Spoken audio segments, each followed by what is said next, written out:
Hi everyone, this is Jim and welcome back to my YouTube channel. At ito nga post ng wheninmanila.com, everything in Gigi's Barbie Fortesa's life is falling apart.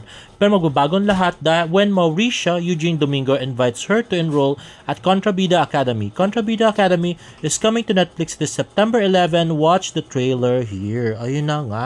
So Gigi pala yung pangalan ng karakter ni Barbie at Mauricia naman si Miss Eugene Domingo.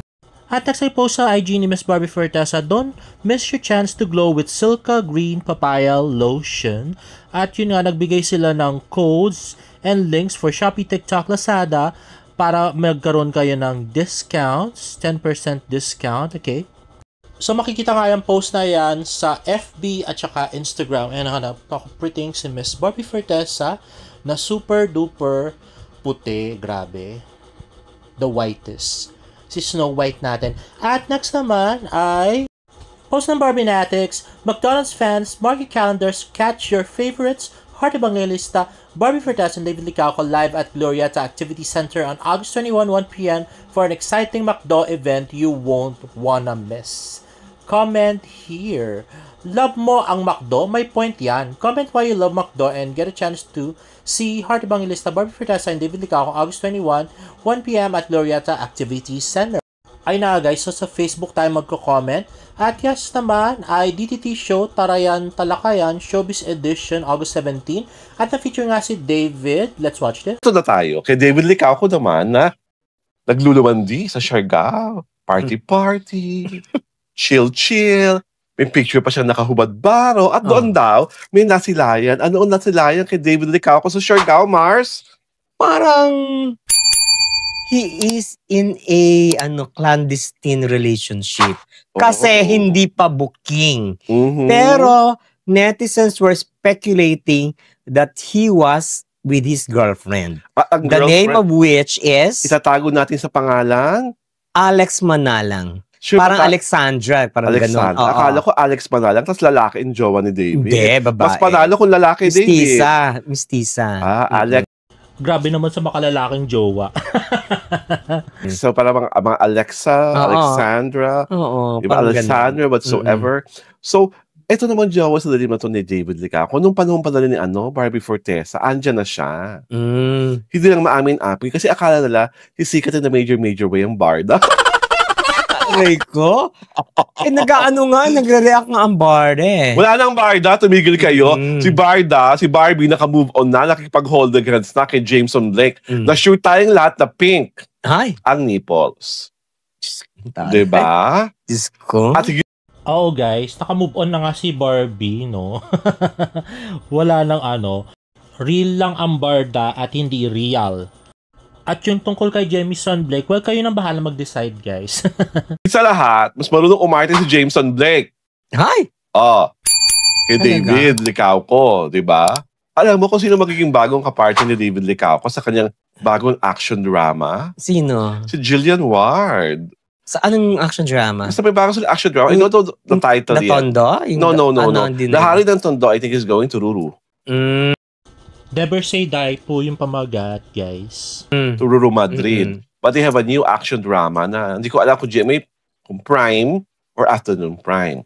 Basta it's going to be David Licauco and Jillian Ward. Kawawa naman si Jillian Ward. Bakit? Diba? Magbubuot siya ng taong tuod. Aray ko. Diba? Grabe naman yung pagka-critic niya kay David. Taong tuod daw. At next nga ay yung Siargao post ni Kenzie ay nag-comment nga ang ate ni Alex ng Suabe at nag-reply naman si Kenzie ng Gracias. At next nga yun na nga nakauwi na nga si Kenzie at sumama nga siyang mag-jogging pa kay Jay Ortega. At next, David Licauco 2 beses nga pinost ang Pilipinas United 3x3 League sa kanyang FB page. At next ay post ni Tita Eden Licauco back in Melbourne smiling through 3-degree weather. At yun nga, post ni Tita Eden, back with Jean. At ito na nga, nag-reunion nga silang tatlo, yung tatlong girls, Dog Grapes Espresso, Melbourne. So, malapit na rin umuwi si Alex actually. Yung pasukan nila ay sa 25 na. Hindi ko lang alam kung na-meet na ni Ilan si Alex. So, malay natin, may pakita silang picture na magkakasama, di ba? One big happy family. Charot. At next nga tweet ni Loving Mom, sabi niya, reciprocation, returning a favor for an action in kind. It's about giving back something similar to what was received. This involves returning a favor, a compliment, or showing affection in response to a similar action that one received. That's all being asked of you, to reciprocate what was shown to you, to value the people who help you become who you are today. People love you and cared for you, but there's one who went out of her way to show her love and support, but it seems you took her for granted. You didn't value her enough. While everybody else was dying to work with her, you were the lucky guy who was among the many. You were given access, but you didn't see that as a privilege. You didn't seem to see her worth. But it's all good because she's doing just great. In fact, she's doing fantastic. But one can't help but wonder why.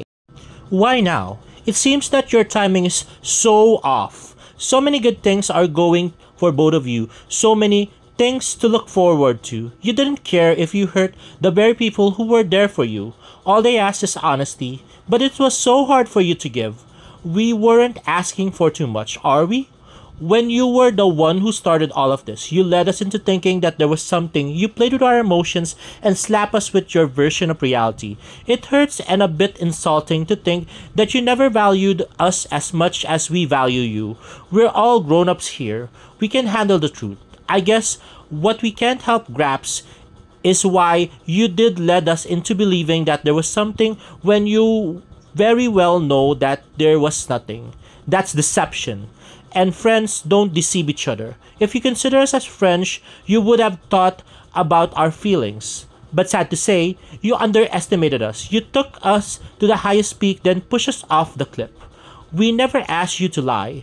We were hopeful, but we were still in touch with reality. We are okay with what you were serving. That's what bothered us. You lied to us. We looked up to you with admiration and believed everything you said, but now it's getting clearer that the only thing you care about is yourself. I could not believe I would find myself writing this kind of essay. Everything was going great until you started ruining everything. Forgive me, this is just how disappointed I am. I hope I could get past this. Writing it down helps me a lot. I do this for my own sanity, not to argue with anyone. It's my space anyway. Ayun na nga, same thoughts, Miss Loving Mom. So sana nga maging honest na nga si David. Kasi yung tinatago-tago niya pa may girlfriend siya, tapos pagbalik niya, magpa-fan service na naman sila ni Barbie, no? Papasay na naman tayo, di ba? Na parang walang nangyari. Sana aminin na lang na may jowa na siya, di ba? At next nga ay tweet ni Barbie Fortes, Olivia Dean, giving me the right vibe. At yun nga nakita nilang song na sinasabi ni Barbie ay yung Reason to Stay. If you can't behave, I'm leaving.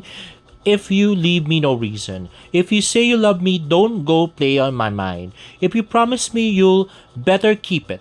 One of these days, if you can't behave, I'm leaving you. If you leave me, no reason to stay. The vibe though, sabi nga ni Chimera Cara.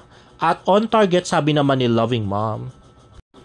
At yun nga, sinagot nga ni Teledoggy si Loving Mom at sabi niya, Hoy Varda FC, kayong mga nandyan na mga members nito, alam natin mga plastic pagdating kay David, kesa magdrama kayo dyan dahil hindi natupad ang mga delusions nyo sa love team, mabuti pa bitawan nyo na lang si David. Kung makapagsalita ng mga members nyo, akala nyo naman na naging supportive talaga kayo sa kanya, unang-una kayo nagbo-boycott sa projects niya dahil lang dyan sa pesting love team nyo. Siya ang sisihin nyo dahil hindi natupad ang delusions nyo, kayo lang din ang may gawa. Umalis na lang kayo at bitawan nyo na lang siya. Dami sa inyo nandyan lang sa kanya para tuparin yung mga ini-imagine nyo. Tantanan nyo si David sa kaplastikan nyo. O diba? Kahit may silin scandal na si David at may girlfriend siya sa Surigao, nakakapal pa na ang mukha ng mga fans. Ang sarap pagtatadyakin, diba? O, tantanan nyo na raw si David sa mga illusions nyo sa barda. Yan ang dapat nyong pakinggan, mga Barda de Lulus, no? Kainis. Anyway, guys, if you like this video, please give it a thumbs up and please subscribe to my YouTube channel for more Barda updates. See you in my next vlog. Bye!